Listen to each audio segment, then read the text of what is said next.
ॐ महालक्ष्म्यै नमः। ॐ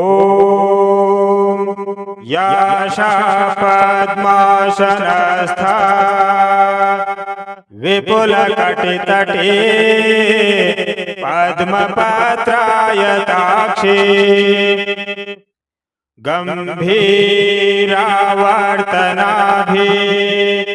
स्तनभरनमिता शुभ्रवस्त्रोत्तरीया